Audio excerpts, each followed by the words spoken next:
Welcome to Early Late Nights, the Australian gaming and esports news show from the Explosion Network. Oh, they are buffoons, but this is the biggest buffoon of them all. You beautiful, pitiful people. Welcome your lamely host, Ciaran Marchant. Alright, that was pretty scary. Help, please, help me somebody. I'm super scared, but it's fine. Welcome to Early Late Nights, the Explosion Network's gaming and esports news show, right here on twitch.tv/Explosion Network. Every Tuesday, I forget their own days already, every Tuesday and Friday at 6:30 PM Australian Eastern Standard Time. And if you can't be here for the show, that's completely fine. You can catch the podcast and video on demand at 7 PM on the Wednesday and the Saturday, the following day of each show. It's Friday, people. It's Friday. I've had the day off. You know, it's great. In Victoria, they're like, hey, grand final, you have the day off beforehand. Sports. Maybe we'll get an esports public holiday in, like, the far future. Maybe. Who knows? But we'll see how that goes. I'm pretty excited for tonight's show. We are action-packed with the latest news on quite a few esports and a bit of World of Warcraft.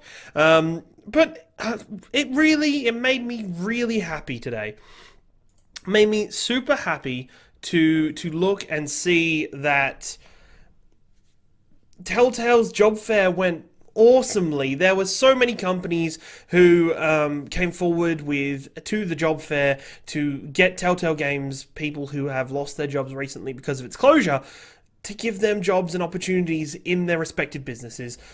It's so good and so happy to see. I'm glad to see people like Insomniac and Blizzard taking part in it and giving people more opportunity to increase not only their own organizations, but to save some livelihood. So it's fantastic and it's really good to see. Speaking of Nintendo as well, bloody Nintendo's is in full suing mode currently. They are currently suing the different members of the public that have currently been making the Mario Kart Go-Kart events, as they are not fully licensed Nintendo events. They are pressing some much, anticipated lawsuits on the use of their franchise, as well as all the Mario Kart characters. But it's fine. We're leading into October. It's October in just a couple days' time, and there's going to be full of spoopiness. Halloween's on the way. I know a few people are excited for Halloween events in various different games. The first kickoff thing was PS Plus has announced that Friday the 13th, the game is going to be part of the free games for October. Make sure you pick that up and join in. It's really sad that game isn't going to be a large part of our future. They're not making any more content for the game, but it's really nice to see more people get a chance to play that game, considering we on the network had so much fun with it when the game was originally released 12 months ago. So get involved, jump into that if you've got PS Plus. I had the opportunity to check out finally Shadow of the Tomb Raider today. I watched the start of that as my old man, my dad, he started playing it while I was over there for lunch, so it looked really good and it had an interesting start. They seem to start off the same way though, which is something terrible happening to Lara, but hey, we'll jump into it, and I'll jump into it later. I have access to the game as well now, so I can jump in and check it out at any time. It's the weekend, though, people. It's a great weekend. We've got a whole bunch of things ahead of us. But let's start with some news, eh? Let's do the news so you can find out a little bit more about what's going on in the gaming world. Tonight, I'm going to be talking about Fortnite, how they earned some respect from me, as well as all the latest on their Season 6 that is just beginning. I'll also be talking WoW, as more information was announced about WoW Classic by Blizzard, about a demo that's coming out. We'll get into that, as well as Blizzard releasing Torbjorn updates and patch notes for the rework of Torbjorn. We'll be going all through that, and Ramses, the Dota 2 player for Virtus Pro, has come out into a very different line of work, showing the range of esports grip is growing by the day, and we'll be discussing that and the future of early late nights involving esports later in the show. But let's jump right in. I am on note I've been on note several times to say I hate Fortnite and I hate Battle Royale games in general. I really normally do. I really don't like them. But Fortnite, good on you. You have earned my respect and my admiration a little bit for the effect you've had on the gaming world over the last couple days especially. Sony have just recently announced that they're dropping, for certain games, they're dropping the crossplay ban they have. So PlayStation fans are now going to be able to play with Xbox and PC fans. We'll be seeing accounts that you probably have split all over the place, merged together with any purchases that you've bought on either of them. We're going to have a great showing of people from PlayStation, Xbox, PC, Switch, all playing games together, which is fantastic. It's something that people have been striving for some time now, and it's really good to see how it gets involved with the gaming community and how it changes going forward. It's really interesting. For me, Rocket League was a pretty big game, I thought. I thought Rocket League had a very big fan base, but Rocket League tried to do the same thing. They had PlayStation players and PC players playing together fine. They couldn't make that bridge between Xbox and PlayStation, so they ummed and ahed, and then they kind of fell over at the last hurdle trying to make it happen. And Sony come out once again and say, no more, we don't want to cross-play anymore. Guys, we can't look after the security. And it's like, oh, Sony, really, Sony? Like, honestly, well, whatever. Go ahead, do what you want. Until Fortnite's come along and has put a very good argument in place for that crossplay and for players not needing multiple accounts. They are now working on a way to amalgamate your accounts, and this has come in line with the Season 6 announcement and Season 6 just beginning. If you're not a Fortnite fan, I completely understand. I only caught up with this, and there have been some very interesting updates. The map has once again been changed. At the end of last season, the bouncy cube that's been going around had dissolved into Loot Lake and was very bouncy. But that has now changed into a like an abyss, like a vortex that flies up into the eye with this massive chunk of land in it now that you can now climb up to with that vortex and use that as another piece of terrain. The map has had its changes again. There is some spoopy haunted places added to the map now. We see different things, but importantly, pets. You can now have a pet in Fortnite that sits around your little back, that howls with terror as you jump out of a bus, and is kind of sad or very happy if you win or lose the game, but it's very cute, and they are defended from any attacks. So if you want a little pet in the game, there is I believe you get a dog if you buy the season pass. There is also dragons and monkeys and stuff you can get, which I think is pretty cool cosmetic. Pretty awesome cosmetic to see. There's also new items being added to the game, with the Shadow Stones being added. That is an ability that makes you invisible, so you can kind of invisibly run around the map. You can't use any of your guns while you're invisible, but you can teleport through terrain. So it's an interesting mechanic that they've added to change it up. I'm interested by Fortnite because I'm interested to see the change that Fortnite makes for its players to make the game fun, because this isn't a huge patch. They've done some minor changes to the map once again. They've brought in a new couple features. They've made couple little changes to a couple weapons, but it's not a big patch. It just seems like it's a fun patch that's rewarding players for playing with them and hanging out and for choosing Fortnite for its main battle royale play. But interestingly enough, speaking of bouncy earlier with the bouncy Loot Lake, Epic Games have got into a little bit of strife with one of its newest skins having updated physics on the chest regions of the female character models, making certain parts of their anatomy very bouncy. So that was immediately picked up on by the general public when they were doing a particular dance, and so Epic Games have come out and apologized very quickly, and they're going to fix it up and remove that bounciness, which many 12-year-old boys are rather disappointed with, but it's the right move for Epic Games to make. And it's really good to see crossplay is now a feature. We'll see what games are included. Is Red Dead Redemption on the line to be included with that, with Red Dead Online?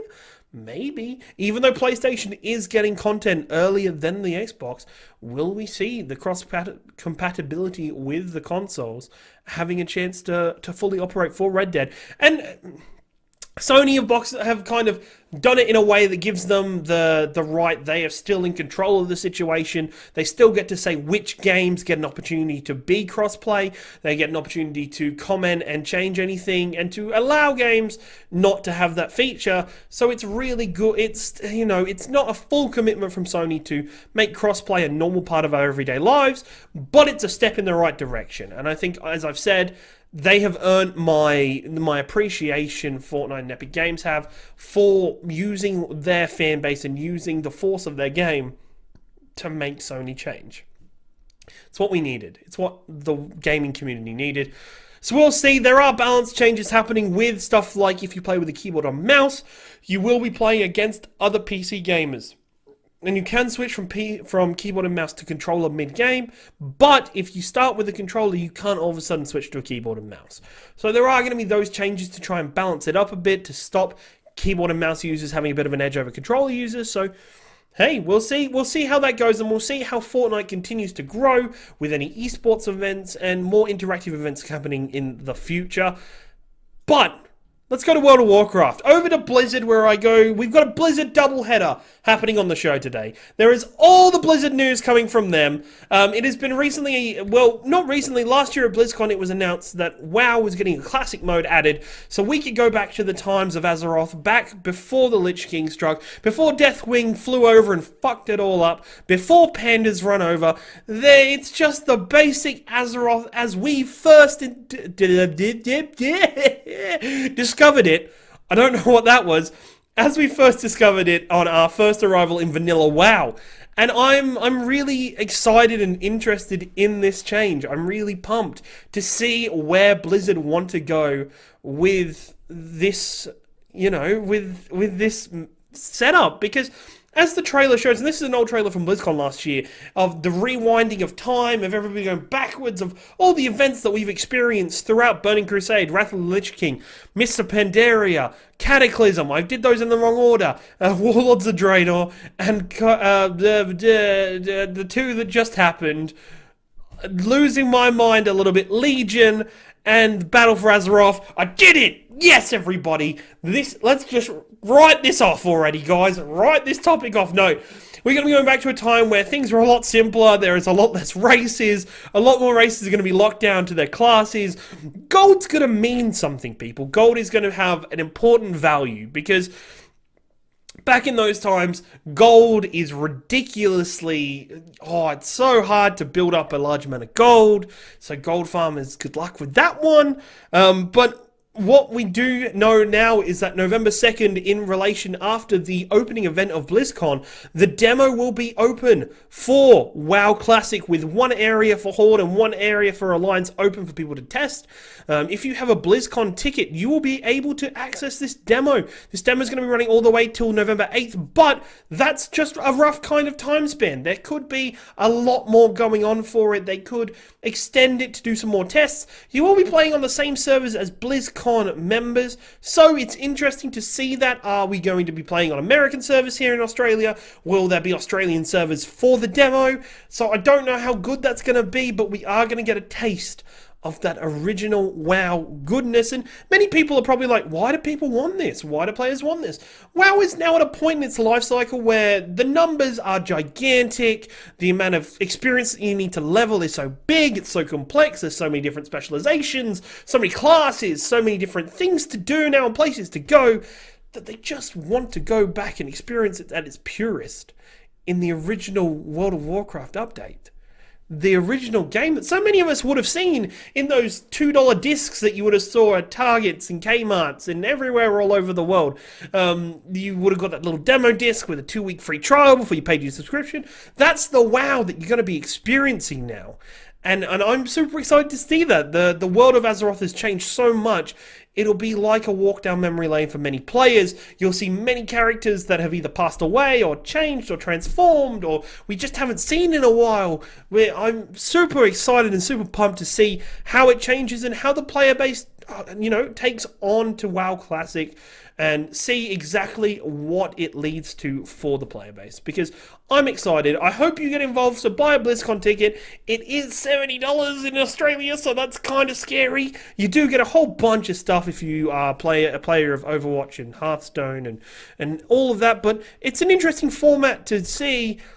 What other games would you like to see go back to its original day one patch, to day one updates? Not the patch, maybe a lot of the bugs fixed, but in its original, because I don't think anything has evolved as much as World of Warcraft. Maybe Dota 2, maybe League of Legends. Go back to the original character rosters, with the original map design, with the original rune pages maybe. That would be super interesting, just to have a small test version of that to go back to. Go back to Dota 2 in the days with no items and a whole lot less characters. It's interesting to see. Maybe a world in Overwatch where, the Reaper has grenade launchers again and picks up health packs and little spirits. We don't really know, but it's fine. We're going to see how this experiment works for Blizzard. I want to say BlizzCon 3 times. I don't have a stutter, people, I swear. But we'll see how it unfolds and how it affects other gaming choices from other developers as they go forward. Blizzard doubleheader though, we've got one more Blizzard because this boy up here, if I point in the right direction, it's that one there, is Mr. Torbjorn himself. He is the Swedish builder and engineer from Overwatch, and many people have probably played him in their time of touching Overwatch. He is the shortest character in the game. He has a head hitbox exactly in the middle of his freaking chest. He builds turrets and empowers that turret as well as himself, and throws down armor packs that we all call cookies. But it's interesting to see the changes that are being made. And Torbjorn is, after Symmetra, the next most talked about character that needed changes. And Symmetra had her change. We'll talk about that in a second. But Torbjorn's now in the limelight. We've recently had a PTR update, patch note, featuring a very large rework, including a 10% reduction in size of his head hitbox, making him harder to hit shot, a change to his primary gun. His hammer is going to align with quick melee. We're also going to be seeing turrets now being throwable. They take 3 seconds to upgrade to a point where they are shooting, and they'll shoot at whatever you're shooting at. So if you want to target something in particular, you shoot at it, the turret shoots with you as well. There is the new overload skill that removes the armor pack function, but increases your armor for a couple seconds, increases your movement speed, your reload speed, and your attack speed by 30%. There is also the new Molten Core. The new Molten Core is now going to have this really interesting reactive mode where you have 10 blobs of molten hot lava that you can throw with an F, throw on the ground and use to deal a large amount of damage over a period of time. It's going to do more damage to armor, more damage to those, that armor type of health. And it's going to create an area effect that people can't cross on the enemy team for a small period of time. And it's super interesting to see the changes that are made to Torbjorn here show an incredibly interactive and interactive understanding of Overwatch that Blizzard has. Because, don't worry, okay, Naira and Fire says she loves watching Looney Tunes, everybody, so whatever. But, so we're going to be having... That's offensive, and I've just realized why. I'm not a pig. But, anyway... It's now interesting to see Blizzard's understanding of the current meta in this brawly, 3 tanks, 3 healers style of punching on, minimal flankers. And to see Torbjorn's role in that as this, this turret throwing, being able to rearrange and place himself, being tankier, being better to use with his gun, and also to have this ulti that stops movement and to stop area and gives area denial, as well as eating through armor that characters like Brigitte, Torbjorn, and other characters like Reinhardt and Bastion have naturally, is really fun to see. It's really interesting to see that change on it. It's going to be interesting to see how people play Torbjorn in these new lineups, with the changes, with how he works, how he interacts with fights.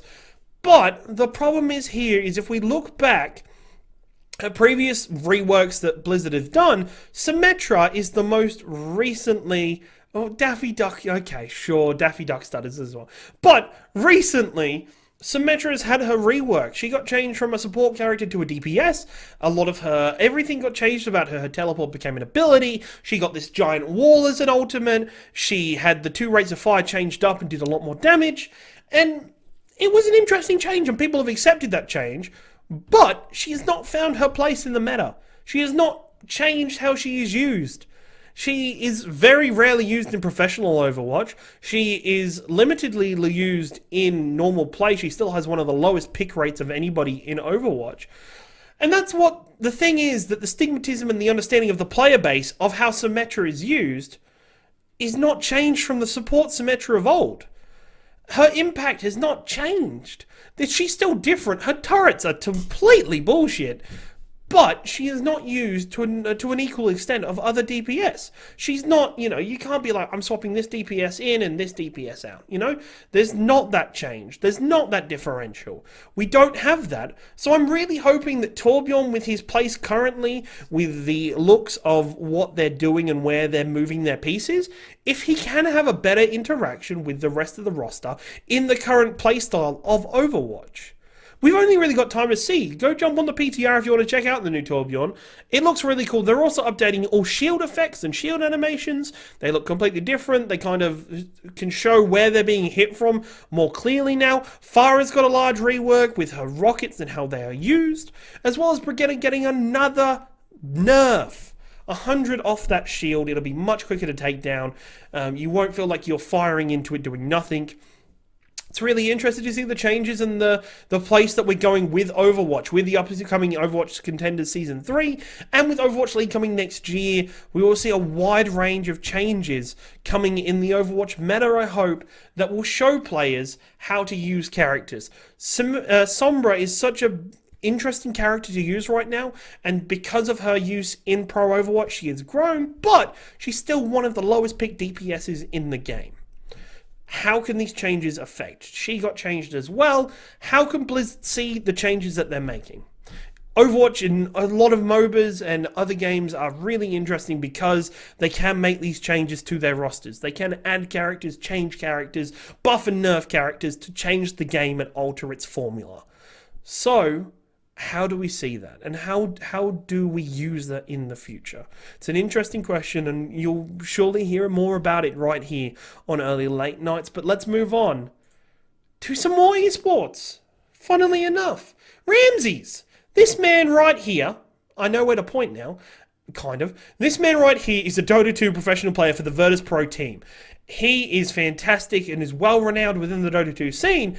So it was very interesting to see this week that he has come out with his very own Head & Shoulders advert. As in, not just his own, that Head & Shoulders are sponsoring him to do the ad and to have a swift haircut and to wash his hair and make it all nice and stuff and be more involved in the Head & Shoulders products. And it's super weird. It's super odd to see somebody in esports as a professional lining up with other pro athletes in the past to be involved in these ads.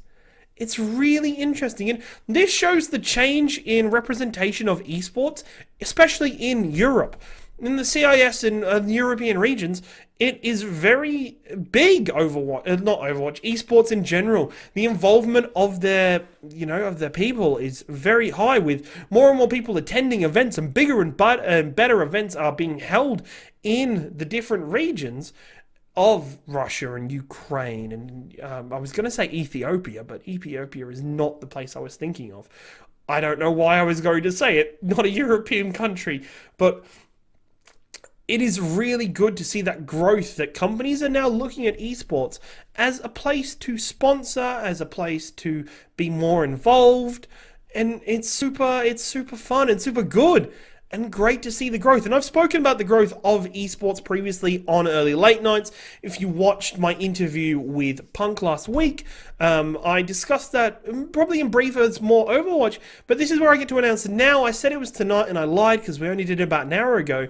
On Tuesday, there will be a section of an interview I did tonight with Jordan Mays, the head of broadcast talent for ESL, also known as Elfish Guy. He's a commentator for CSGO. He does pretty much all of Overwatch Contenders, Australia commentary. He's done World of Tanks. He's heavily involved in the esports scene, and I've chatted to him at length about esports and about its growth in Australia and how people can be more involved and his involvement. And it's a fantastic conversation we had. So make sure you tune on Tuesday. But that leads me on to early late nights. We here, or especially me, and as well as Dylan, Nick, and Ashley at Explosion Network, see the growth of esports. See where this is going. This is a huge medium that is going to be very involved in the future. And I want to be a part of that. I've always talked esports on the show. I've always been a part of the esports world, but I've always been back and forth between, normal mainstream media gaming and esports. And I've decided in the coming future, in the coming weeks, you're going to be seeing more and more esports on early late nights. We're going to have one episode each week. Might be the Tuesday, probably the Friday. It depends. We'll work that out. It's going to be a totally esports episode. We're going to have more interviews with esports personnel. We're going to be looking more at scores. We're going to be looking more at interesting plays and highlights from esports scenes, as well as doing the normal game stuff on the other show every week. But we're going to be looking at esports more and more. We're going to be more esports involved on the Twitch channel in general, as well as in ExplosionNetwork.com, with me kind of leading that charge and producing as much as I can about it. If there's any esports events at PAX Australia this coming in the end of the month, end of October, I will be there most likely talking about it. And hopefully we can be more and more involved in esports and get more and more people involved from the esports world in the Explosion Network and build a community. Maybe put on some tournaments in the future, maybe cast some tournaments for you and host them on the channel. I'm super excited for the direction that we're choosing to go. If you have any advice, if you have any feedback, what you want to see on the show, what esports do you want to be involved, tweet at me, yell at me, at your boy Ringo. Come by during the show or any of our streams I'm involved with and chat to me. My DMs are open, slide on in. Go to us on facebook.com/Explosion Network and post there or message us there. If you have any questions, email me, Ciaran at explosionnetwork.com. Send me an email. If you want to be if you want to be an interviewer, if you want to come on the show and talk a bit more, send me an email. We can work it out. We can do something. But that is the direction of early late nights, and it's the direction that I wanted to announce to you here on the show, because I'm super excited for it. I'm super pumped. And I can't wait for you guys to see what we've done. But as always, this has been the end of the show. Thank you for letting me go on my little bit of my preaching moment at the end there. I'm super excited for the future, but I'm glad you joined me tonight. This has been your Friday episode of Early Late Nights, and I've been your host, the one and only Ciaran Marchand, because if there were two of me, the world would have problems. Let's be honest. Please give us a follow, twitch.tv/Explosion Network. If you want to chuck us a couple of dollars, give us a subscribe and become one of our subscribers. We're going to be working on more and more opportunities for you guys in the subscriber pool to be more involved in the channel and get on board in our Discord. If you want to see more and more of our content, go to explosionnetwork.com. It's a whole range of podcasts. We've just announced one of our new shows, Fish Fingers and Custard, happening on, which is our after show for Doctor Who. We'll get that more and more on Twitch, as well as on podcast services. As well as if you want to see any of our other video content, go to youtube.com/Explosion Network. Check it all out there. Once again, yell at me, at your boy Ringo on Twitter, or if you want to keep up with all things Explosion Network, come to at Explosion Pod. Once again, early late nights, every Tuesday, Friday, 6:30 p.m. Australian Eastern Standard Time. If you can't make it to the show, that's fine. Come again once more on the Wednesday and the Friday at explosionnetwork.com, youtube.com/Explosion Network, or any good podcast service at 7 p.m. to get the audio or video on demand and check out with the show. Thank you for being here. It's been my pleasure to serve you once again. I'll see you next week, guys.